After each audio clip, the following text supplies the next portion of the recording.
नमस्कार दोस्तों, आप सभी का फिर से स्वागत है एजुकेशन हब चैनल में। तो चलिए वीडियो शुरू करते हैं। तो आज जो हम लोग सॉल्व करने जा रहे हैं यूपी ट्रिपल एससी पेट एग्ज़ाम 2022, जो पेपर 16 अक्टूबर 2022 फर्स्ट शिफ्ट में हुआ था, उस पेपर का एनालिसिस करने जा रहे हैं। अगर आप चैनल पर नए हैं तो चैनल को सब्सक्राइब करें, वीडियो को लाइक करें, नोटिफिकेशन बेल को प्रेस करें, जिससे आपको आने वाली वीडियो की नोटिफिकेशन मिलती रहे। ठीक है, इस वीडियो को ज़्यादा से ज़्यादा शेयर करें, जिससे जो भी छात्र पेपर दिए हैं उनको अपने पेपर का सही एनालिसिस हो पाए, उनको पता चल पाए उन्होंने कितना पेपर सॉल्व किया है। ठीक है, तो चलिए वीडियो शुरू करते हैं। तो पहला क्वेश्चन है, तो जीएस का जो पहला क्वेश्चन है, फॉरवर्ड ब्लॉक की स्थापना निम्नलिखित में से किसके द्वारा की गई थी। ठीक है, तो इसमें फॉरवर्ड ब्लॉक की स्थापना पूछा गया है। तो इसमें जो सही आंसर होगा वो कौन सा होगा? Subhash Chandra Bose, option D. ठीक है, डी ऑप्शन इसमें सही है। ठीक, तो चलते हैं अगले प्रश्न की तरफ। क्या है अगला प्रश्न? तो प्रश्न नंबर 14 है हमारा, खिलाफत मुद्दे को उठाने के लिए महात्मा गांधी के निर्णय के पीछे मुख्य कारण क्या था। ठीक है, तो इसमें मुख्य कारण पूछा है, खिलाफत मुद्दे को उठाने के लिए महात्मा गांधी द्वारा जो खिलाफत का मुद्दा उठाया गया था, तो उसके पीछे जो कारण था वो कौन सा कारण था? हिंदुओं और मुसलमानों के बीच अधिक एकता लाने के लिए। ठीक है, तो विकल्प जो हमारा सी है उसमें सटीक आंसर है। ठीक, तो चलते हैं अगले प्रश्न की तरफ। तो प्रश्न नंबर 15 हमारा, भारत सरकार अधिनियम 1935 के प्रावधानों में से ब्रिटिश सरकार के अंतिम अधिकार का एक उदाहरण कौन सा है। ठीक है, तो इसके विकल्प हैं संघीय बैंक की स्थापना, शक्ति का विभाजन, तीसरा है प्रांतीय सरकारों पर गवर्नर के लिए विशेष शक्तियाँ, चौथा विकल्प है हमारे पास प्रांतीय स्तर पर द्वैध शासन का उन्मूलन। ठीक है, तो इसका जो सही आंसर है वो क्या होगा? संघीय बैंक की स्थापना। ठीक है, इसका क्या सही आंसर है? संघीय बैंक की स्थापना, विकल्प ए। ठीक है, तो हम लोग चलते हैं अपने अगले प्रश्न की तरफ। तो अगला प्रश्न है हमारा, विश्व को कितने प्रमुख काल क्षेत्रों टाइम जोन में विभाजित किया गया है। ठीक है, तो इसका जो सही आंसर है 24। ठीक है, विकल्प ए। ठीक है, 24 इसका जो है सही आंसर है, 24 भागों में बांटा गया है। ठीक है, तो चलते हैं अगले प्रश्न की तरफ। निम्नलिखित में से कौन सा जनसंख्या परिवर्तन का घटक नहीं है। तो इसका विकल्प है मृत्यु, जन्म, रूढ़ता, प्रवसन। ठीक है, तो इसका जो सही आंसर वो क्या है? सी, रूढ़ता। रूढ़ता जो है जनसंख्या परिवर्तन का घटक नहीं है। ठीक, तो हम लोग चलते हैं अगले प्रश्न की तरफ। तो प्रश्न नंबर 18 है, लक्षद्वीप की राजधानी निम्नलिखित में से कौन सी है। तो लक्षद्वीप की राजधानी पूछा है, तो विकल्प क्या है? सिलवासा, पोर्ट ब्लेयर, कवरत्ती, आइजरॉल। इसका जो सही आंसर होगा क्या होगा? कवरत्ती। ठीक है, कवरत्ती इसका जो है सही विकल्प है। ठीक, प्रश्न नंबर 19, भारत में निम्नलिखित में से किस स्थान पर दिन और रात के तापमान में व्यापक अंतर पाया जा सकता है। ठीक है, तो इसका विकल्प क्या है? अंडमान निकोबार, गोवा, थार मरुस्थल, केरल। ठीक है, इसका जो सही आंसर है थार मरुस्थल। ठीक है, थार मरुस्थल इसका जो है सही विकल्प है। ठीक, तो चलते करंट के कुछ क्वेश्चन पे। हिमाचल प्रदेश, प्रश्न नंबर 61 है, हिमाचल प्रदेश के 21 दिवसीय संयुक्त अभ्यास वज्र प्रहार 2022 किन देशों के बीच संपन्न हुआ था। जो विकल्प है Bharat, United state kingdom, Bharat और संयुक्त राज्य अमेरिका, भारत और रूस, भारत और फ्रांस। जो इसका सही आंसर है भारत और संयुक्त राज्य अमेरिका के बीच। ठीक है, तो बी इसका सही विकल्प है, जो कि हिमाचल प्रदेश में हुआ था। ठीक, तो हम लोग चलते हैं अगले प्रश्न की तरफ। प्रश्न नंबर 62 है हमारा, निम्नलिखित में से किस कंपनी ने जुलाई 2022 में भारतीय खिलाड़ियों के प्रदर्शन को बढ़ाने के लिए भारतीय ओलंपिक संघ IOA के साथ दीर्घकालिक साझेदारी की है। ठीक है, तो इसके जो विकल्प है हमारे पास टाटा एंटरप्राइज, ONGC, रिलायंस इंडस्ट्रीज लिमिटेड और विप्रो। जो इसका सही आंसर होगा क्या होगा? रिलायंस इंडस्ट्रीज लिमिटेड। ठीक है, ऑप्शन सी इसका जो है सही आंसर है। चलते अगले प्रश्न की तरफ। प्रश्न नंबर 63 है, टाटा पावर सोलर ने किस राज्य में भारत की सबसे बड़ी फ्लोटिंग सौर ऊर्जा की शुरुआत की है। तो इसका जो सही विकल्प है केरल। केरल राज्य में टाटा सोलर प्लांट ने जो है सबसे बड़ी फ्लोटिंग कंपनी की शुरुआत की है। ठीक है, तो हम लोग चलते हैं अगले प्रश्न की तरफ। अगला प्रश्न क्या है हमारा? तो प्रश्न नंबर 64 है हमारा, निम्नलिखित में से कौन सा देश भारत के साथ सबसे लंबी अंतर्राष्ट्रीय सीमा साझा करता है। तो विकल्प क्या है? नेपाल, इनमें से कोई नहीं, बांग्लादेश, भूटान। तो बांग्लादेश। ठीक है, तो बांग्लादेश का सही आंसर है, और सबसे छोटी सीमा जो है अफगानिस्तान की है। ठीक है, तो अगला प्रश्न क्या है हमारे पास? निम्नलिखित में से कौन सी इजराइल की राजधानी है। ठीक है, तो आंसर क्या है हमारे पास इसका? जेरूसलम। ऑप्शन सी इसका सही आंसर है। ठीक है, जेरूसलम इजराइल की जो है राजधानी है। ठीक है, तो अगला प्रश्न क्या है हमारे पास?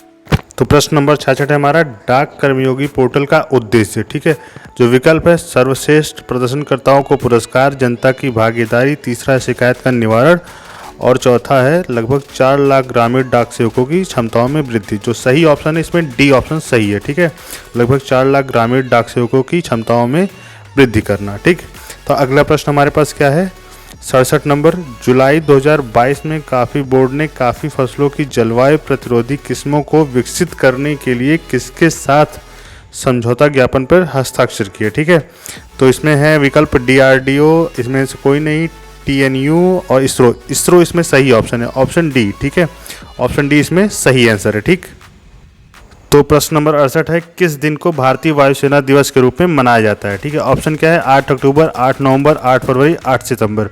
तो इसका जो सही आंसर होगा ए। ठीक है, 8 अक्टूबर को भारतीय वायुसेना दिवस के रूप में मनाया जाता है। ठीक है, तो अगला प्रश्न क्या है हमारे पास? प्रश्न नंबर 69, निम्नलिखित में से किसे भारत का स्कॉटलैंड भी कहा जाता है? तो विकल्प हमारे पास मसूरी, दार्जिलिंग, कुर्ग, श्रीनगर। तो इसमें जो सही आंसर है वो कुर्ग, ऑप्शन सी। ठीक है, ऑप्शन सी जो है इसका सही आंसर है। कुर्ग जो है कर्नाटक में पड़ता है, जिसे भारत का स्कॉटलैंड भी कहा जाता है। ठीक है, तो प्रश्न नंबर 70 क्या है? कला मथुरा से स्टेसलिंग की पारंपरिक कला है। ठीक है, जो विकल्प हमारे पास हैं साझी, इनमें से कोई नहीं, कजरी, लघु कला। तो ठीक है, तो इसमें जो सही विकल्प है हमारे पास क्या है? साझी। ठीक है, ऑप्शन ए इसमें सही आंसर है। ठीक है, साझी स्टेसलिंग की पारंपरिक कला है। ठीक, प्रश्न नंबर 71 क्या है? निम्नलिखित में से 2014 में भारत का 29वां राज्य कौन सा है? ठीक है, तो विकल्प क्या है? उत्तराखंड, सिक्किम, तेलंगाना, झारखंड। तेलंगाना, ऑप्शन सी इसमें जो है सही आंसर है। तेलंगाना जो है 2014 में बनाया गया था। ठीक है, तो प्रश्न नंबर 72 क्या है? निम्नलिखित में से किस राज्य में विधान परिषद है? ठीक है, विधान परिषद किस राज्य में है? तो विकल्प क्या है? उड़ीसा, गुजरात, झारखंड, कर्नाटक। ठीक है, तो इसमें कर्नाटक। ठीक है, ऑप्शन डी ठीक है सही आंसर है, कर्नाटक में विधान परिषद है। ठीक है, अगला प्रश्न क्या है? वायुमंडल में, प्रश्न नंबर 73, वायुमंडल में ग्रीन हाउस गैस पृथ्वी के अधिकांश उत्सर्जित को अवशोषित करती हैं जो निचले वायुमंडल को गर्म करती है। ठीक है, जो विकल्प हैं द्रव्यमान प्रकाश, इसमें से कोई नहीं, परावैगनी विकिरण।